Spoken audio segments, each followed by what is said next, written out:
Nomine Patris et Filii et Spiritus Sancti. Dominus vobiscum.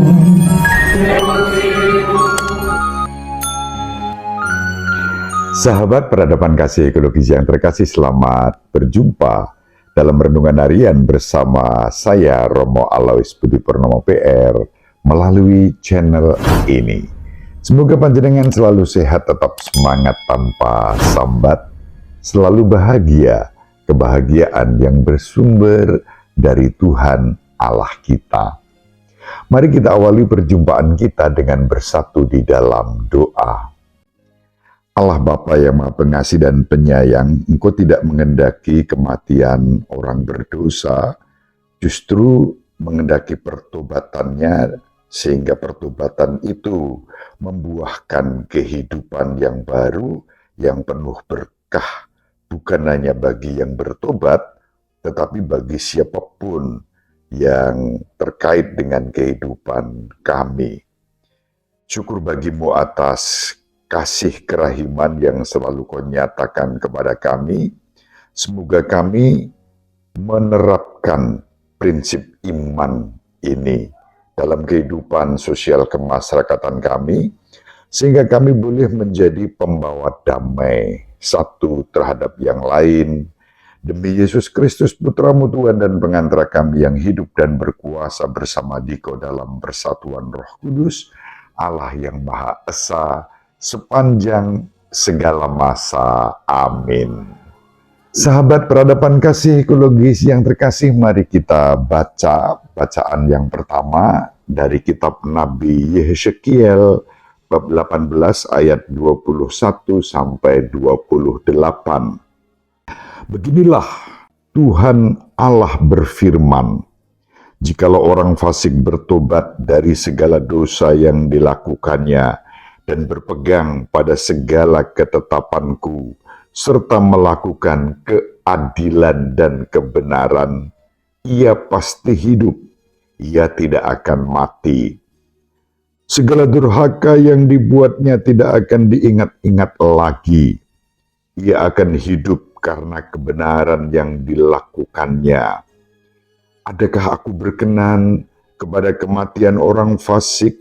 Firman Tuhan Allah, bukankah kepada pertobatannya aku berkenan supaya ia hidup? Jikalau orang benar berbalik dari kebenarannya dan melakukan kecurangan seperti segala kekejian yang dilakukan orang fasik, apakah ia akan hidup? Segala kebenaran yang dilakukan tidak akan diingat-ingat lagi. Ia harus mati karena ia berubah setia dan karena dosa yang dilakukannya. Tetapi kamu berkata, tindakan Tuhan tidak tepat. Dengarlah dulu, hai kaum Israel. Apakah tindakanku yang tidak tepat, ataukah tindakanmu yang tidak tepat? Kalau orang benar berbalik dari kebenarannya dan melakukan kecurangan sehingga ia mati, ia harus mati karena kecurangan yang dilakukannya. Sebaliknya, kalau orang fasik bertobat dari kefasikan yang dilakukannya dan ia melakukan keadilan dan kebenaran, ia akan menyelamatkan nyawanya. Ia insaf dan bertobat dari segala durhaka yang dibuatnya. Maka ia pasti hidup, ia tidak akan mati. Demikianlah sabda Tuhan. Syukur kepada Allah. Sahabat peradaban kasih ekologis yang terkasih, nubuat yang disampaikan Nabi Yeheskiel tentu menjadi sangat penting untuk kita renungkan dan kita refleksikan juga dalam konteks kehidupan sosial politik kita. Nabi Yeheskiel menyampaikan kehendak Allah yang tidak akan membiarkan orang mati dalam kefasikannya. Itu berarti bahwa ruang-ruang pertobatan selalu diberikan untuk kita, baik secara personal maupun secara sosial, baik secara pribadi maupun bersama-sama juga sebagai institusi. Sahabat peradaban kasih ekologis yang terkasih, Allah punya rancangan-rancangan yang mengalir bersama dengan aliran alam semesta ini, yang kerap kali bahkan terjadi di luar dugaan dan harapan-harapan kita. Persoalannya adalah bagaimana kita tetap ikhlas, legowo, taat dalam kerendahan hati, menerima setiap peristiwa itu terjadi bukan sebagai kebetulan, tetapi sebagai penyelenggaraan Tuhan. Maka kita punya terminologi Providentia Dei. Ada penyelenggaraan Tuhan yang kerap kali terjadi di luar apa yang kita pikirkan. Persoalannya adalah bagaimana kita melihat satu realitas yang kita alami sebagai penyelenggaraan Tuhan. Tolak ukurnya adalah keadilan dan kebenaran, kebaikan dan kesejahteraan, kerukunan dan perdamaian, keharmonisan hidup bersama dalam keberagaman. Itulah yang disebut dengan dalam konteks sosial politik kita, musyawarah mencapai suatu mufakat. Musyawarah untuk mencapai mufakat itu merupakan hasil dari duduk bersama kita, lungguh bareng, rembukan bareng, mutuske bareng, nandangi bareng. Duduk bersama, berbicara bersama, mengambil keputusan bersama, dan melaksanakan juga bersama-sama. Sahabat peradaban kasih ekologis yang terkasih. Semua itu bagian dari spiritualitas kerahiman Allah yang selalu memberi ruang. Bahkan orang berdosa pun diberi kesempatan untuk bertobat. Inilah dahsyatnya iman Kristiani. Pengampunan, pertobatan, dan kemudian perubahan untuk mewujudkan keadilan dan kebenaran di dalam hidup bersama. Maka, alih-alih kita selalu memusatkan kepentingan-kepentingan pribadi atau kelompok yang karena tidak sesuai dengan harapan kita, lalu muncullah kekisruhan, kegaduhan, gertak-gertak sambal politik.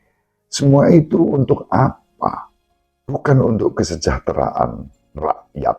Sahabat peradaban kasih ekologis yang terkasih, benar bahwa hal-hal yang secara moral harus dikoreksi, harus diluruskan, harus dikritisi, itu kita lakukan.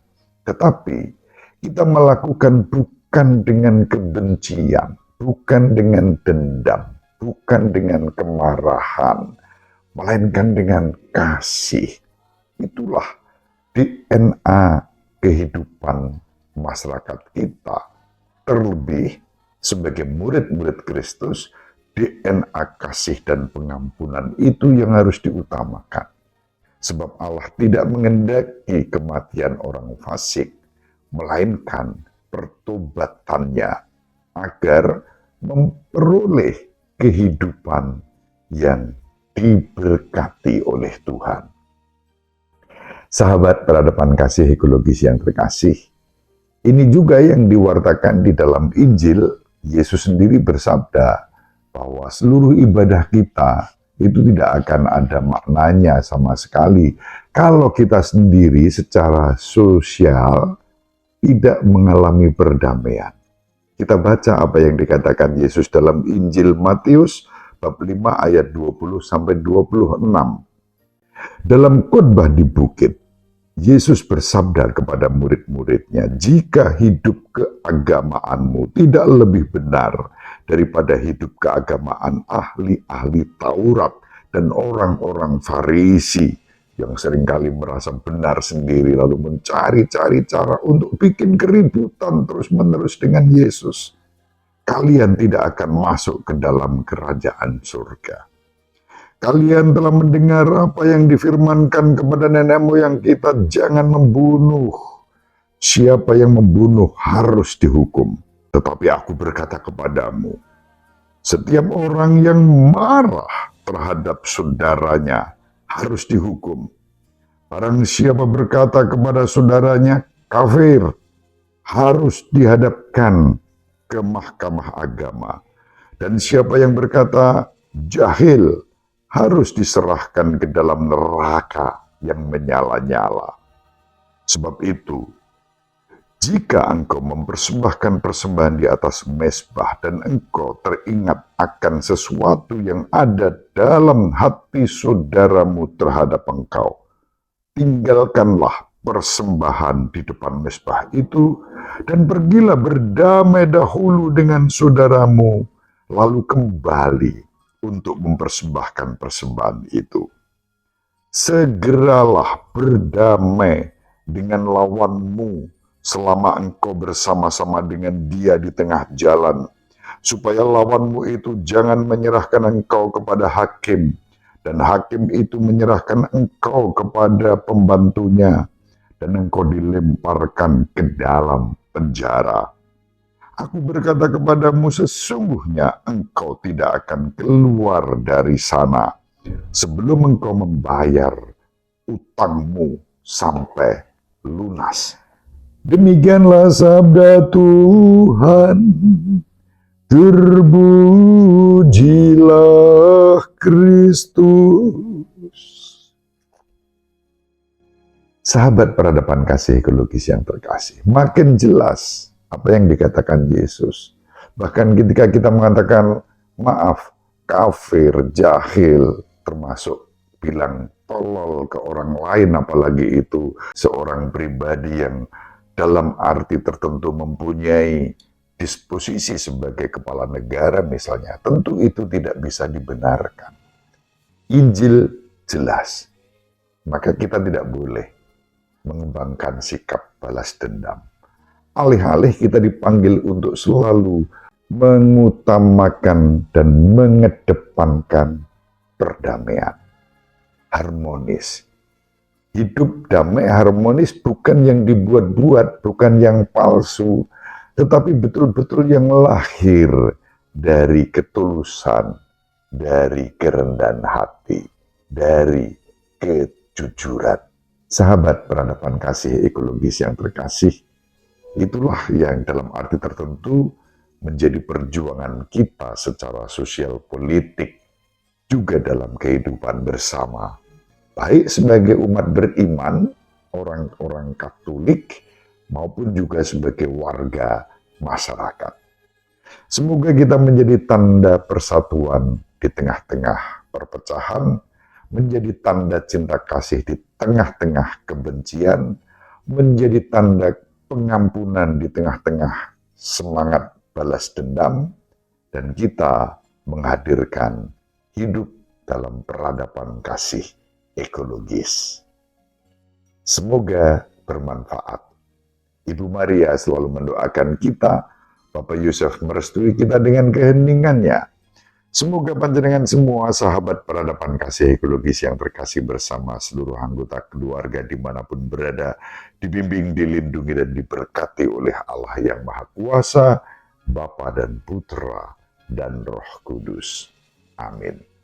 Terima kasih, salam sehat, tetap semangat tanpa sambat, selalu bahagia, kebahagiaan yang bersumber dari Tuhan Allah kita. Salve, shalom, salam sejahtera, berkah dalam. Sahabat peradaban kasih yang terkasih, sampai jumpa pada episode berikutnya. Terima kasih atas kebersamaan kita. Salam peradaban kasih ekologis, berkah dalam.